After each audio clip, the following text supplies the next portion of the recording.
Oakland, CBS-SF, just hours after the Oakland City Council voted unanimously to end any cooperation with agents from U.S. Immigration and Customs Enforcement, Mayor Libby Schaaf said Wednesday she would go to jail if needed in her opposition to ICE raids. "It is no surprise that the bully-in-chief is continuing to try to intimidate our most vulnerable residents," said Schaaf, referring to President Donald Trump. "We're very clear that our values are to protect all of our residents regardless of where we come from. We want to protect families, not tear them apart." Schaaf's remarks came on a day when rumors were swirling that ICE planned to launch a series of Bay Area raids arresting as many as 1,500 illegal aliens because California has become a sanctuary state and several communities have adopted sanctuary city policies. "We are exercising our legal right to be a sanctuary city and to protect our residents," Schaaf told KPIX5 of her opposition to ICE raids.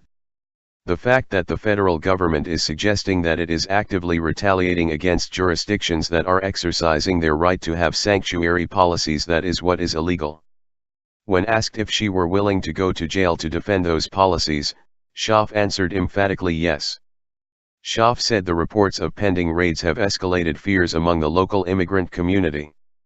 Schaaf stressed that police won't help ICE officials or agents if they conduct raids in her city. "The level of fear and anxiety in this community is at unconscionable levels," she said.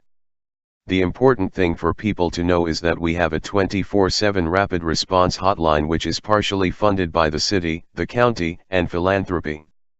We are here to protect our residents."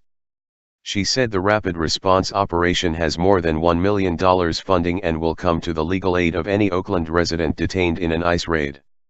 Late Tuesday night, the Oakland City Council voted unanimously to end any cooperation with ICE agents amid the reports the feds were planning to launch a series of major Bay Area raids. Schaaf reiterated the council's stand.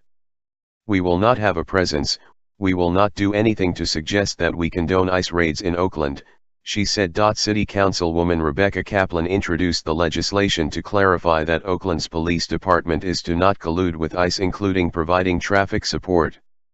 The measure came after a firestorm of controversy over Oakland Police's role in an August 2017 raid where a person was detained and now faces deportation.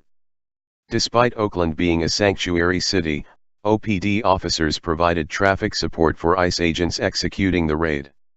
"It is not acceptable for the Oakland administration to collude with ICE, as this federal agency is targeting non-criminals, harassing people based on their national origin, and undermining our justice system," Kaplan said. The head of ICE under Trump has publicly stated that his intention is to strike fear into communities, and now he is targeting California and cities like Oakland. Kaplan reacted to comments made by acting ICE Director Thomas Homan to Fox News. He said that California better hold on tight, adding that if California lawmakers don't want to protect their communities, then ICE will. In its Wednesday morning editions, the San Francisco Chronicle quoted a source that ICE was preparing to launch a series of raids in San Francisco and other Bay Area communities that would arrest more than 1,500 undocumented immigrants. Trump's head of ICE issued a threat against public officials who oppose the targeting of immigrants, and also threatened the safety of the public, directing that more ICE agents enter California communities, arrest people in public spaces, and target people based on national origin rather than focusing on serious crimes, the Oakland councilwoman said. "This behavior is entirely inappropriate for someone running a law enforcement agency, as it perpetuates racial prejudice, and weakens the community-police relations that are vital to stopping serious crime," said Kaplan. "I continue to stand opposed to such actions, and will continue to denounce, and refuse to collude in, Trump's racist agenda. I call upon the Oakland administration to ensure that there will be no further collusion with ICE, and to retract their prior statements in support of the conduct of ICE in our community."